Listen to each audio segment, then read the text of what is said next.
Okay, topic आहेत आपला RLC series circuit. आणि RLC सिरीज सर्किटमध्ये आपण लास्ट लेक्चरला XL is greater than XC बघितलं होतं. So I am just repeating once again that condition. First of all RLC series circuit काय असतं? एक AC व्होल्टेज सोर्स असणार आहेत.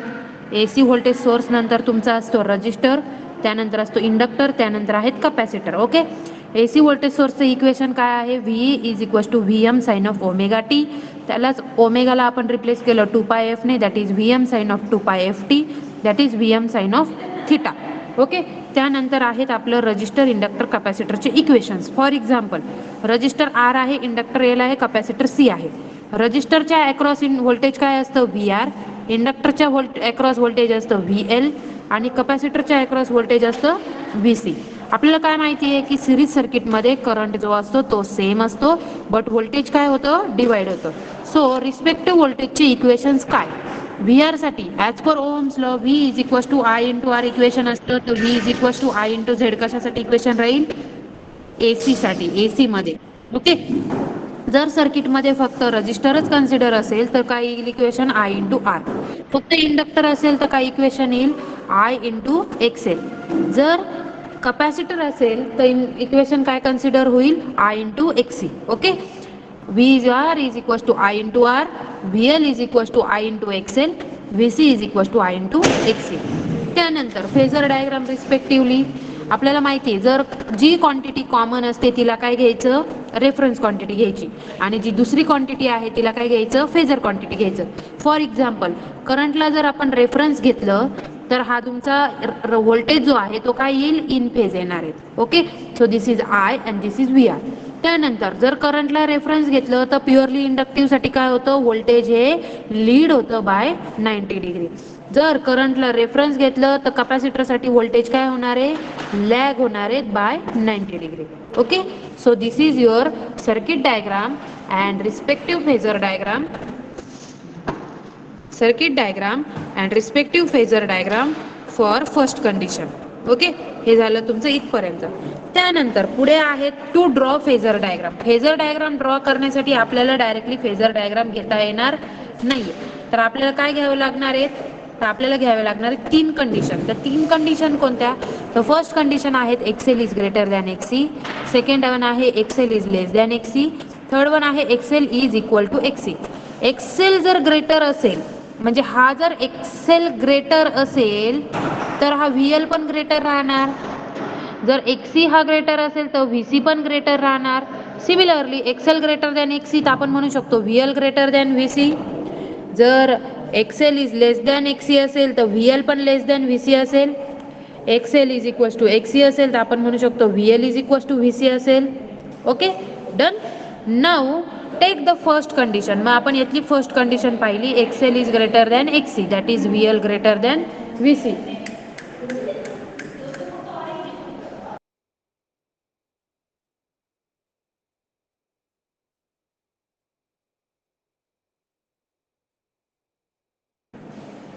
फर्स्ट कंडिशन काय घेतली आपण? X L is greater than XC. तर फेजर डायग्राम बघा. फेजर डायग्राम आपण सगळ्यात पहिले काय ड्रॉ करतो? ह्या तिघांना आपण कॉम्बाईन करणार आहेत. RLC सिरीज साठीची फेजर डायग्राम आहे म्हणून आपण ह्या काय केलं? तिघांना कंबाईन केलं.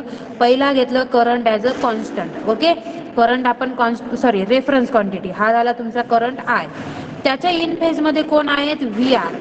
ओके, त्याच्या लीड मध्ये म्हणजे करंटला लीड कोण होतंय? VL. लॅग कोण होतंय? VC.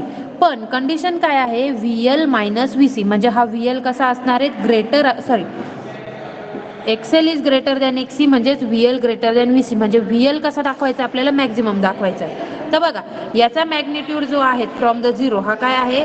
मॅक्झिमम आहे as compare to this value. Okay, हा मॅग्निट्यूड किती आहेत? मॅक्झिमम आहे as compare to this value.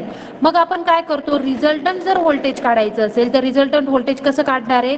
तर हा VL ग्रेटर व्हॅल्यू मायनस जी अपोजिशनला आहे ती व्हॅल्यू, दॅट इज VC. मग तो आपल्याला याच्याच लाईनमध्ये किंवा याच्याच इन फेजमध्ये एक पॉईंट भेटतो, म्हणजे VLच्या फेजमध्ये. जी क्वांटिटी ग्रेटर आहे त्याच क्वांटिटीच्या इन फेजमध्ये आपल्याला काय दाखवायचं आहे? रिझल्टंट व्होल्टेज दाखवायचं आहे, that is VL minus VC. मग ही फेजर डायग्राम आपण नीटली ड्रॉ केली तर कशी येईल? हा आला तुमचा current I as it is, त्याच्या इन फेजमध्ये हा VR, आणि हा तुम्हाला रिझल्टंट व्होल्टेज काढला तुम्ही VL मायनस VC. का बरं? कारण की VL ग्रेटर होता VC पेक्षा. ओके, नाव यांचे प्रोजेक्शन्स घ्यायचे आणि प्रोजेक्शन्स घेतल्यानंतर आपल्याला काय भेटलं? Total voltage V. का बरं? कारण की फेजर डायग्राममध्ये आपण ॲक्च्युली कशाचं रिलेशन प्लॉट करत असतो? टोटल करंट आणि टोटल व्होल्टेज. जर कंडिशन असेल तुमची XL ग्रेटर दॅन XC, तर फेजर डायग्राम तुमची कशी येणार आहेत? अशी येणार आहे.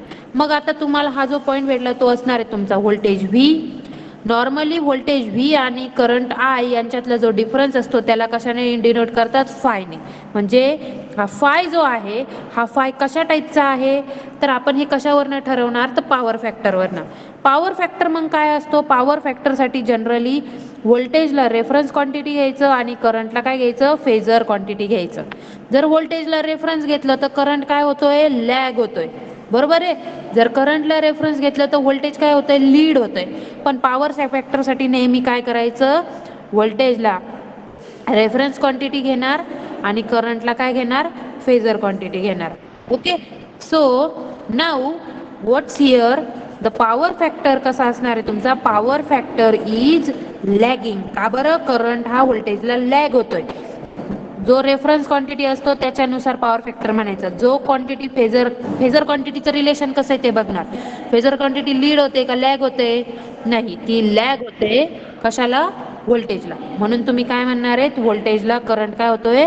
लॅग झालाय. ओके, सो ह्या डायग्रामवरनं आपण काय ड्रॉ करणार आहे? Voltage triangle. मग व्होल्टेज ट्रायंगलसाठी हा five angle as it is ठेवायचा असतो. म्हणजे हा भेटला तुम्हाला तुमचा V, हा होता फाय, हा होता VR. बरोबर आहे ना? हा VR, हा V. ही जी साईड आहे VL मायनस VC हिला रिप्लेस करायचं इमॅजिनरीला. म्हणजे इथं तुम्ही काय टाकणार? तुमची imaginary side that is VL minus VC. Okay, so see here VL minus VC आणि हा झाला तुमचा VR. मग पायथागोरस थेरमनुसार इक्वेशन काय येईल इथे? पायथागोरस थेरमनुसार hypotenuse bar is equals to VR bar plus VL minus VC bar. बघा इथे V bar is equals to VR bar plus VL minus VC bar. बरोबर आहे ना? त्यानंतर जर यांचं व्हेक्टर ॲडिशनच्या व्यतिरिक्त पायथागोरस थेरमनुसार जर केलं तर काय दिसणार आहे? V square is equals to VR square plus VL minus VC चा स्क्वेअर. ओके, आता VR VL VC चे इक्वेशन आपल्याला माहिती आहे. काय आहे VR चं इक्वेशन?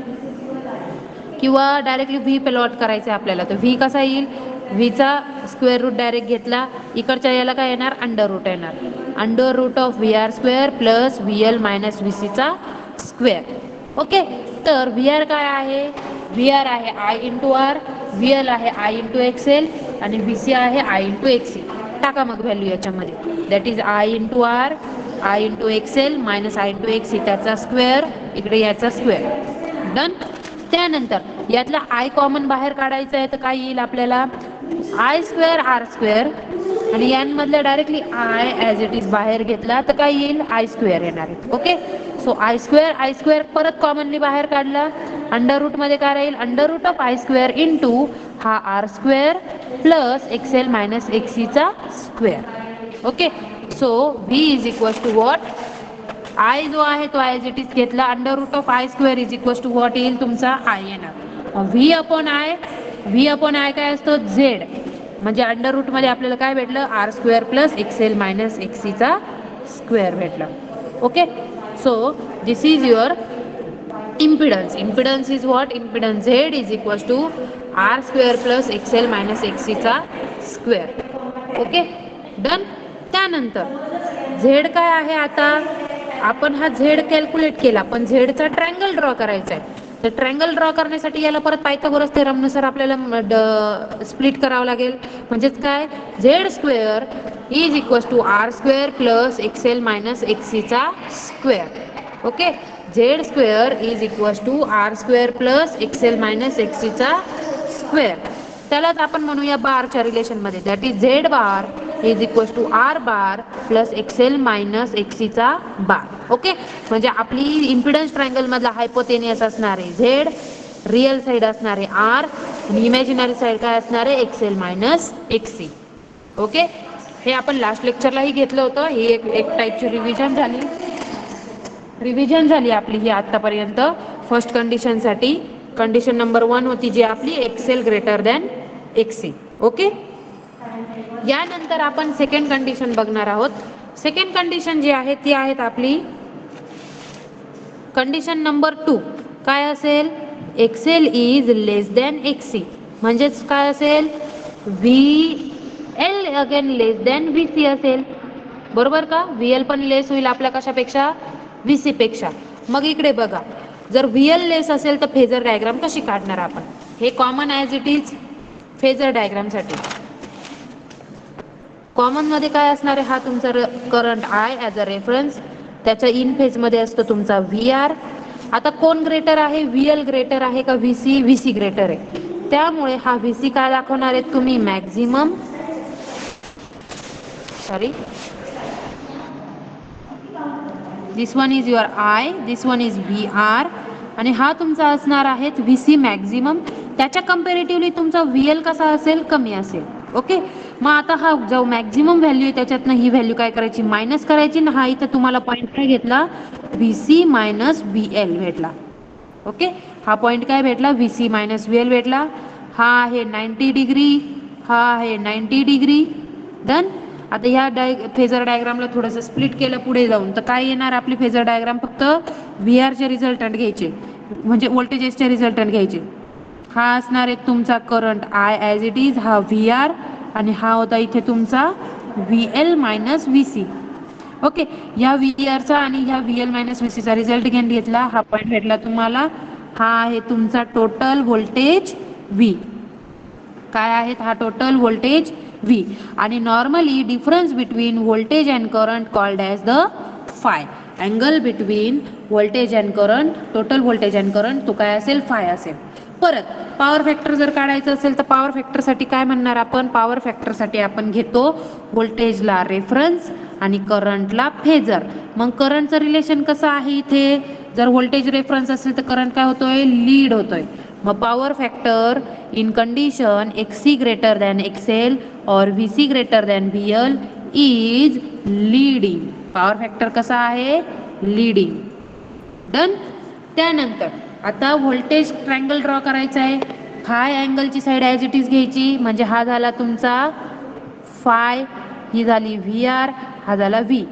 हा जो काही तुमचा V L minus V C आहे तो रिप्लेस कुठं करायचा? या इमॅजिनरी साईडला. म्हणजे इथे येईल तुमचा हा V L minus V C. Done. याच्याच वरनं आपण काय ड्रॉ करणार आहेत? Impedance triangle. तर इम्पिडन्स ट्रायंगल पण ॲज इट इज येणार तुमचा. दॅट इज, आता इम्पिडन्स ट्रायंगल जर ड्रॉ करायचं असेल तर इम्पिडन्स ट्रायंगलसाठीचं काय इक्वेशन येईल? व्होल्टेज ट्रायंगलचं काय आहे? V bar is equals to V R bar plus V C minus V L आहे. हा V C minus V L. Okay. That is V square is equals to V R square plus V C minus V एलचा square. So V upon I जर केलं तर, म्हणजे Z जर directly काढला तर झेड काय भेटेल आपल्याला? Z is nothing but the R plus in bracket, sorry, Z square is equals to R square plus X C minus एक्सेलचा स्क्वेअर भेटेल. जर सेम इक्वेशन आपण अशा पद्धतीने सॉल्व केलं म्हणजे काय? व्ही आरची व्हॅल्यू टाकायची, व्ही एलची व्हॅल्यू टाकायची, व्ही सीची टाकायची. त्यानंतर आय टाकल्यानंतर आयला काय करायचं? कॉमन काढायचं. कॉमन काढल्यानंतर व्ही अपॉन आय करायचं. व्ही अपॉन आय तुमचा असणार आहे झेड. मध्ये काय राहील? आर स्क्वेअर असणार आहे. तो R square as it is इथे. आणि ही टर्म काय होती? आधीच्या ह्याच्यात एक्सेल मायनस एक्सी होती ती इथे काय असेल? एक्सी मायनस एक्सेल असणार आहे. बरोबर आहे? X C minus X L. So Z bar is equals to R bar plus X C minus एक्सेलचा बार. सो व्होल्टेज ट्रायंगल जर असा असेल तर इम्पिडन्स ट्रायंगलच्या 3 साईड कोणत्या? हा असेल झेड, हा असेल तुमचा काय? आर, आणि हा असेल एक्सेल, सॉरी, एक्सी मायनस एक्सएल. डन. कळाले दोन्ही ट्रायंगल कसे ड्रॉ केले? दोन ट्रायंगल कसे आहेत?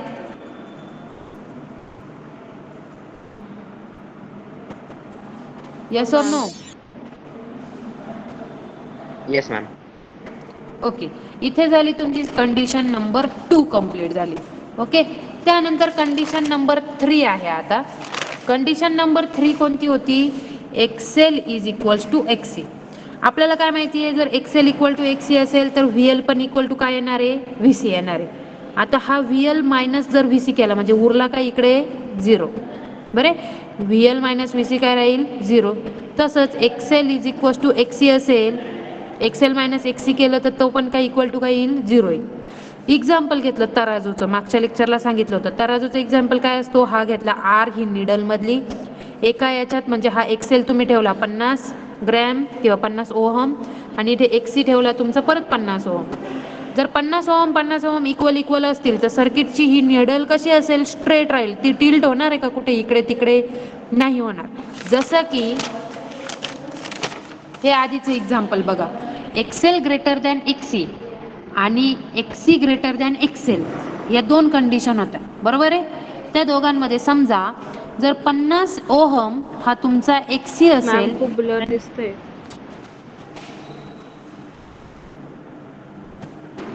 जर 50 ओहम तुमचा एक्सी असेल आणि 100 ओहम तुमचा काय असेल? एक्सेल असेल, तर ॲटोमॅटिकली तुमचा जो काही 100 आहे त्याचं काय आहे? वेटेज जास्त आहे. म्हणजे तुमचा एक्सेल हा ग्रेटर आहे कोणापेक्षा? एक्सी पेक्षा. बरोबर आहे. एक्सेल काय आहे? ग्रेटर आहे तुमचा एक्सी पेक्षा. सो तुम्ही काय कन्सिडर करता इथे? हा जो रजिस्टर आहे, ह्या रजिस्टरचं नेचर कोणाच्या टुवर्ड्स असणार आहेत? इंडक्टरच्या टुवर्ड्स असणार आहे. तेच जर अपोजिट केलं म्हणजे काय? एक्सी ग्रेटर असेल एक्सेल पेक्षा, तर ही निडल कोणाकडे टिल्ट होते? इन कपॅसिटरकडे टिल्ट होते. जर कपॅसिटरकडे टिल्ट झाली तर तुमचा रजिस्टर टोटली कोणासोबत हे होतो? तर रजिस्टरचं नेचर कोणासोबत असणार आहेत? तर कपॅसिटर सोबत असणार आहे. सिमिलरली आत्ताच एक्झाम्पल आपलं जे आहे ते आहे एक्सेल इक्वल टू एक्सी आहे. दोन्ही 50-50 ओहम आहे. दोघांचं वेट सेम आहे एक प्रकारचं तराजूमध्ये. म्हणजे तुमची निडल कशी असणार आहेत? स्ट्रेट असणार आहेत. बरोबर आहे. म्हणजे सर्किट हे नायदर तुमचं इंडक्टिव्ह असेल, नायदर कपॅसिटिव्ह असेल. सर्किटचं नेचर कसं असणार आहे तुमचं? रजिस्टिव्ह असणार आहे. So consider that total voltage V जर एक्सेल मायनस एक्सी केलं तर ते काय येईल? 0 येईल. म्हणजे total voltage V is equal to काय येईल? व्ही आर येईल. म्हणजे व्ही आर म्हणजेच काय? आय इंटू आर येणार. आपल्याला काय माहिती आहे? V is equal to I into Z हा तुमचा इम्पिडन्स असतो, बरोबर आहे. झेड म्हणजे काय? इम्पिडन्स. पण इथं झेड डायरेक्टली घेण्यापेक्षा इथं झेड मध्ये एक्सेल आणि एक्सीची व्हॅल्यू काय आहे? 0 आहे, बरोबर का. समजा जर इथं टाकलं एक्सेल मायनस एक्सी टाकलं तर दोघांच्या व्हॅल्यू काय होतील? 0. म्हणजे झेड इज इक्वल टू काय राहिला? फक्त आर राहिला.